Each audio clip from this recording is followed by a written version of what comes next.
Hey, what's up, everybody? True Boxing here. Thank you for coming back to get hit with the truth. So today we are doing the what's next on the current WBC Interim Welterweight Champion of the World, Mario Barrios, as he returned to action on the Canelo Munguia undercard and battled Fabian Maidana, Marcos Maidana's little brother, and kind of got a workmanlike 12-round unanimous decision to retain his interim title at 147. Now, before we get into that, if you could smash the like button, leave a comment, or subscribe to the channel, I really do appreciate any and all support that I can get as I continue to build my channel here. So, this fight was, Barrios obviously didn't look at his best. It was his, to me, it had been a long time since he came in a favorite into a fight. And he was the co-feature to Canelo for his second consecutive card.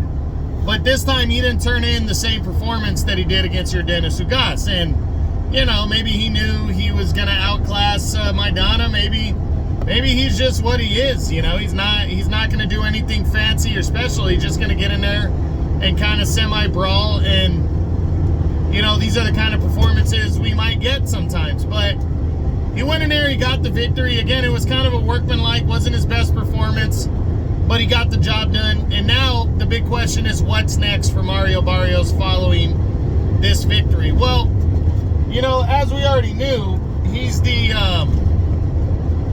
WBC Interim Champion, and he's waiting around for a potential showdown or to be upgraded to champion, a potential showdown with Terrence Crawford, or again, to be upgraded to full champion. Terrence Crawford returns August 3rd on pay-per-view and will be challenging for the WBA title at 154.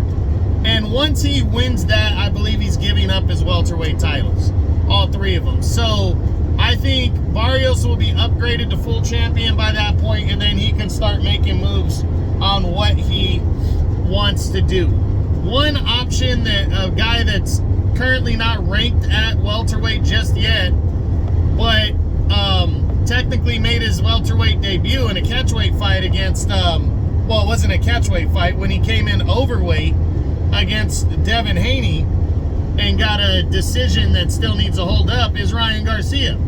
I really believe that Ryan Garcia could challenge Mario Barrios next for the WBC title. I really believe that. I think Ryan can pretty much get any fight that he wants, and I think a fight with Barrios makes a lot of sense. Both guys would have shared the ring with Gervonta Davis and suffered losses, but also both guys, it was a weight thing right there that I think killed him and zapped him against Davis.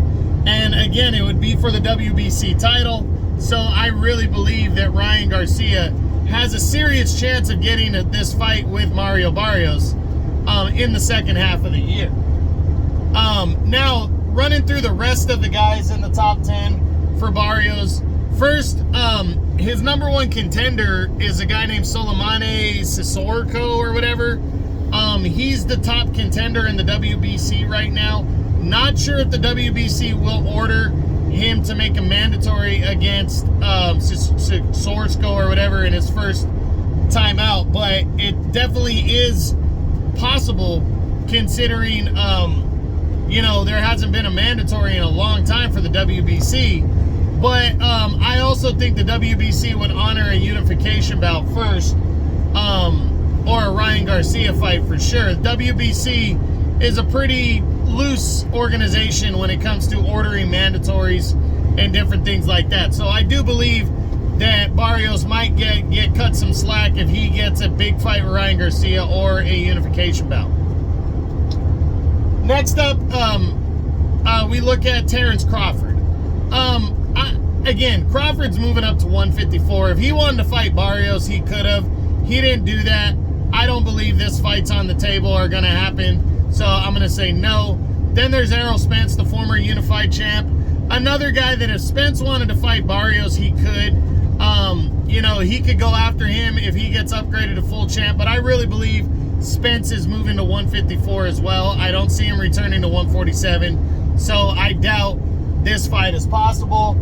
Then there's Boots Ennis, the undefeated IBF champion. Boots is fighting Cody Crowley in early July think a unification bout maybe is possible, but I really think PBC is going to try to keep Barrios within their organization first to fight somebody in a unification bout. I don't think now that Boots is with Matchroom and the Zone, I don't think they're going to order him to fight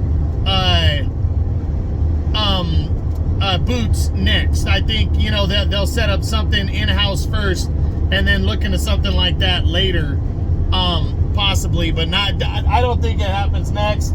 Then you got Keith One-Time Thurman. I mean, this fight can happen if Thurman wants it, but Thurman just doesn't stay busy, doesn't stay active, and I'm just not sure how bad he wants this fight or any kind of fight, to be honest. But it would be a rematch, and if Barrios gets upgraded to WBC champion, this would be a nice way for Thurman to reclaim a world title. But I really think, since the big names are going to 154, that when Thurman returns, it's going to be at 154. Then you got Imantas Stanionis, the current WBA regular champion and undefeated. He actually fought on the undercard of Canelo Munguia as well. He made his return after 2 years. He is in the same boat as Barrios. I believe he gets upgraded to full champion once Crawford moves up to 154. If he's successful at 154, I believe he's going to move up and get the crack at Mario Barrios. I mean, yeah, no, I think Stanionis will be available to unify belts, and I really think that's the direction the PBC is going to take it, unless a major fight, like I said, with Ryan comes on board. But I do believe there's a very good chance that Barrios and Stanionis could be next to unify titles. Then there's undefeated Giovanni Santillan. I don't see this one. He's with a different promotion, and he hasn't won a world title yet. I think once Santillan becomes world champion, I do think it's very possible, but I don't see it happening next. Then there is Cody Crowley, the undefeated top contender. If Crowley can upset Boots Ennis and become the IBF champion, then I think it's very possible that we see Crowley and Mario Barrios later in the year. Crowley would become a superstar with that victory. He really would. He'd become a very significant name, and he'd be able to, you know, and the PBC would want to order, I think, Barrios and Crowley right away to unify belts. So I do think there's a chance, but I don't think it's gonna happen, because I don't think Crowley is gonna beat Boots Ennis, and I don't think it's gonna be competitive enough for Crowley to get a shot at Barrios, not next anyways. Then there's a rematch with Yordenis Ugas. He dominated Ugas. There's no need for a rematch. I don't see it. Then there's veteran Abel Ramos. I mean, this fight is always a possibility because these two guys are PBC guys. It would be an all-Mexican battle right here, and it would be entertaining as hell.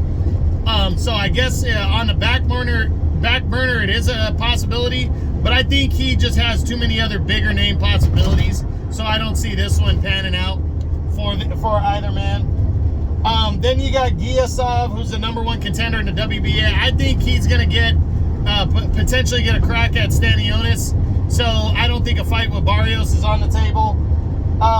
We already said Cesaresco, who is a top-ranked contender. He could be next for Barrios for that title if they order that title fight. If the WBC orders that fight.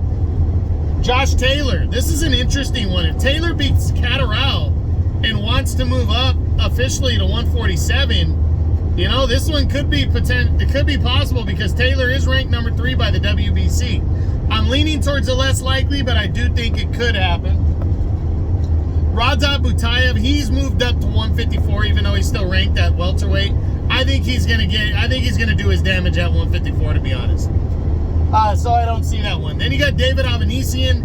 He's the WBC's #4 contender. I guess it is possible, especially if Barrios continues on as just the interim champion. I think it could be possible that they order him to fight to fight a guy like Avanesian in his next one, but I honestly don't see that happening. I think Barrios is getting upgraded. And then you got Conor Benn, who's sitting there. I think he's the WBC's number 2 contender now.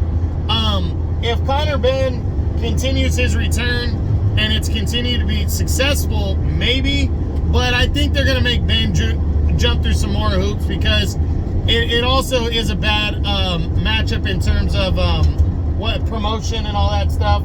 So I don't see this one taking place either. So for Mario Barrios, I really believe Imantas Stanionis is the most logical choice in a unification bout, or potentially a mandatory defense against Solomane Sisorsko. Would be the most logical, ideal fights on the table for him. But I also believe that there is a possibility of Ryan Garcia moving up to 147 and challenging Barrios for the title. So I'm thinking that too. But I honestly think it's gonna be one of those 3 fights that come next for Mario Barrios.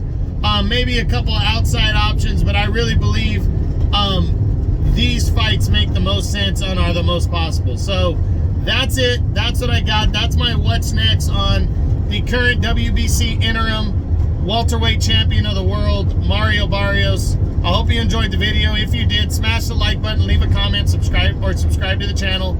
I appreciate any and all support. This is True Boxing. You've been hit with the truth.